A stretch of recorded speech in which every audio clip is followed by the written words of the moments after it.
Good afternoon, Bermuda. Tomorrow, Bermuda will commemorate World Elder Abuse Day. World Elder Abuse Day is held on June 15th annually to bring awareness of elder abuse and negligence through cultural, social, and economic processes. Our elders should always get their share of respect, care, and concern. Elder abuse can be of many types, including financial abuse, sexual abuse, physical abuse, psychological abuse, and neglect. The global pandemic of 2020 caused all of our lives to come to a crashing halt. The effects of the stay-at-home order, public health regulations, social distancing, and mask wearing made our daily lives challenging, our tasks and chores cumbersome, and the lack of social interaction brought loneliness and anxiety to many. We cannot overlook how the pandemic has affected our seniors. Before the vaccine was available, our seniors were cut off from their connections to their community, families, and friends. In some cases, the effects of the last year have caused damaging cognitive and emotional scars. Today, we wish to shed light on elder abuse and how we can prevent this from happening in our community. This year's theme, Access to Justice, serves as a reminder of the importance to fully address the needs of our older persons who may seek recourse. During COVID-19, our aging and disability services were extremely busy responding to the needs of our seniors. Seniors who were usually independent were forced to stay put, and seniors who did not have support were forced to seek assistance.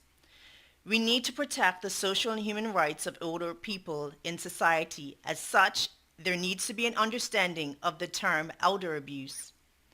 Elder psychological abuse is the verbal or nonverbal infliction of emotional or mental anguish. Typically, the abuser repeats a pattern of behavior over time, intending to control the victim through fear.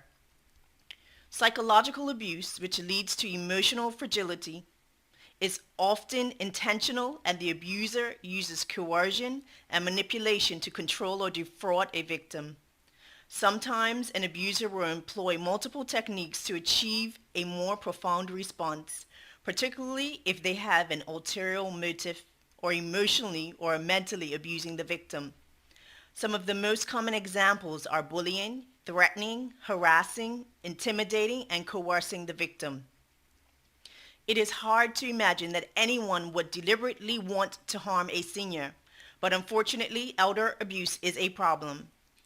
Physical elder abuse can be hard to recognize, but telltale signs include strange injuries or negative behavioral changes in an older person. Seniors often require extra attention or more intensive care. The responsibility for caregivers of families may sadly lead to physical harm. There is no excuse for abuse, but families and friends must know the warning signs and prevent putting the elderly in a physical danger. Family members should make sure that their loved ones are always in a safe environment. Elder neglect occurs when someone fails to care for an elderly person properly. It can be a family member or someone responsible for the senior's care. And instances of negligence are the caregiver not bathing, feeding, exercising, excessive restraints, not administering prescribed medicine regularly or over-medicating, and even not attending to medical needs, and even reducing a senior's opportunity to walk or mobilize. Neglect happens when the person responsible for the elder who is unable to care for themselves leaves the person alone in unsafe places or situations. In other cases, it is inexcusable and straightforward negligence, as you well can imagine. If not addressed, it leaves serious emotional, physical, and sometimes life-threatening problems. In some instances of elder abuse, they are intended to exploit the person financially.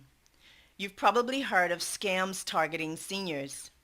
Financial abuse deprives older adults of their resources, independence, and in many cases, life savings and homes. There are increasing fraud cases against seniors or misuse of a person's assets or credit or undue influence to gain control of an older person's money. These are signs of possible exploitation. Elders have become targets and can be susceptible to scams or other fraud. Advances in technology can also make it difficult for seniors to know who to trust and what's safe. I am reminding seniors that cybercrime is taking place more frequently. In this digital information age, cybersecurity and information security must be considered, and any warning notices posted by the Bermuda Police Service must be taken seriously. If you do the required steps to safeguard personal information, you can be protected from financial abuse. Signs of elder abuse can be physical, such as bruises, sores, dislocations, or broken bones, and they also include the inappropriate usage of medication. If your loved one is being neglected, the abuse signs may include weight loss, dehydration, and unclean surroundings. Seniors who are being financially abused may suddenly make changes to their wills, have unpaid bills, missing cash or goods, or unexplained withdrawals from their accounts. I will now share with you some tips in protecting yourself or your loved ones from elder abuse. Anticipate potential incapacitation and make sure your financial and legal affairs are in order. If they are not, enlist professional help to get them in order. With the assistance of a trusted family member or friend, only if you are absolutely sure that they will act in your best interest, whether you are of sound mind or not. Be very careful with who you add to your bank account. Ensure it is someone that you trust completely. Keep in touch with family and friends and avoid becoming isolated. Use safety devices and technology to assist with alerting monitoring agencies that help if needed. Carefully select a rest home or nursing home that can meet the needs of the elder. If you are unhappy with the care you are receiving, whether it is in your own home or in a care facility, speak up. These are just some simple things that you can do to protect yourself or your loved ones. Senior abuse reporting and investigation involves the investigation of all forms of senior abuse, including physical, sexual, psychological abuse, financial exploitation, and physical and psychological neglect that is reported to ADS. You can do this by calling 292-7802 or by emailing Aging and Disability Services referral and reporting form to ads@gov.bm. ADS also keeps the Senior Abuse Register that is maintained by the registrar. Senior abuse should also be reported to the Bermuda Health Council if associated with a rest or nursing home. During the financial year 2020-21, there were 87 reported cases of alleged abuse in various forms, which include physical, psychological, and sexual abuse, financial exploitation, and neglect. Out of all the reports received by ADS, physical abuse made up the highest portion of reports received at 30%, while financial exploitation and psychological abuse was the second highest at 19%. The remaining 51% are a combination of mainly neglect and sexual abuse. Aging and Disability Services works in collaboration with the Bermuda Police Service on abuse cases, and where appropriate, cases proceed to charges and prosecution. During financial year 2020-2021, Aging and Disability Services supported 45 clients through abuse-related investigations in conjunction with the Bermuda Police Service. In Bermuda, as well as other jurisdictions, it is recognized that it is difficult to take care of an elder who has many different needs, and it's equally difficult to be elderly when age brings with it the infirmities and levels of dependence. Both the demands of caregiving support and the needs of our elders can create circumstances in which abuse is more likely to occur. In closing, I would like to remind the public that in 2019, the government introduced the Bermudian Charter of Rights and Responsibilities of the Elderly and Adults in Need of Long-Term Care and Assistance, adapted from the European Charter of the Rights and Responsibilities of Older Persons in Need of Long-Term Care and Assistance to suit Bermuda's needs. The Charter is a reference document setting out the fundamental principles and rights needed for the well-being of those who are dependent on others for support and care due to age, illness, or disability. The government adopted this document to raise awareness for individuals and the community of people's fundamental rights and responsibilities who have long-term care needs and to foster best practices and to complement and support other measures which are already implemented or in development. The Charter was developed based on international and local standards and is available for review at www.gov.bm. As we move beyond the pandemic, I encourage everyone who is blessed to have their senior loved ones with them, follow up with them, and discuss their care and concerns. And as the theme of World Elder Abuse states, it is up to us to make sure that they have access to justice. At this time, I want to personally thank all the seniors of Bermuda as they have paved the way for many of us today. And I want to personally thank all those persons who work tirelessly to care and assist our seniors. Thank you. Members of the media, any questions?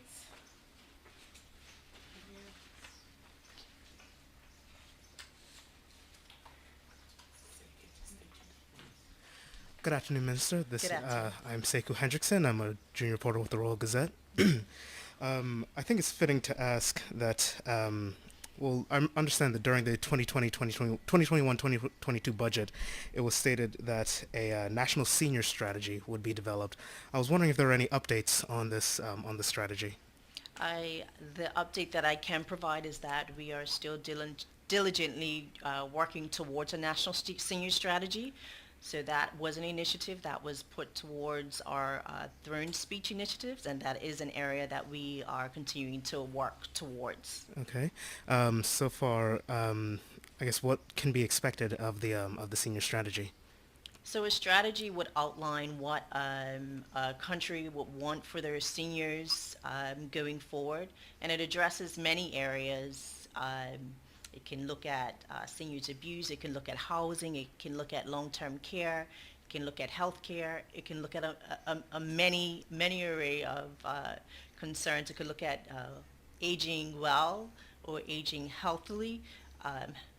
So the national senior strategy will look at what Bermuda will want overall for a strategy for our seniors. I see. And I guess so far, what has been established with regards to these wants and requirements? So there have been many reports that have been done across many ministries. There has been a long-term care report. There's been a study done by Age Concern. And then there are many studies and statistics that we do collect with Bermuda Health Council that looks at where our seniors are, what sort of support services they will need going forward. And so there's lots of data that we have, as well as the Aging Well Committee, I must not forget them, who also look at what seniors' needs are for Bermuda, in Bermuda. Is there any of that you can potentially share? So it's all on government's website. Okay. If you go to www.gov.bm and do a search for senior care, you'll come across many reports that have been done. Yeah. Perfect. Thank you. Excuse me. And I guess on the opposite end of that spectrum, I understand that a children's commission was also hoped to be developed, and so far, from what I understand, about $216,000 have been put towards that. Again, could you just give us an update on what's going on with that children's commission? Yes. So we are steadily progressing the children's commission. Right now, we are still consulting with persons who are assisting us through this process. And so that is, again, one of the Third Speech initiatives which we are continuing to progress. So you should be hearing about more information about that coming forward. Is there any potential, I guess, estimated time that we might be able to hear about this? Well, we're hoping to have it pushed out before the next third speech. So yes, Okay, all right. Um, this year. this year, This hopefully year. this year. Okay. And I think on that as well, I guess on the same topic of children, I understand that independent living coordinators were being contacted for children who were aging out of care, and about $600,000 has been put to that. Can you just, again, is there any updates on that? Again, the Department of Child and Family Services is also assisting and initiating the transitional living services and coordinators support services that we are looking to also progress. And so again, this is something that we are progressing, and when we have more information to share publicly, we will definitely share it with you. Okay, and I think this might actually be a good segue. Mhm.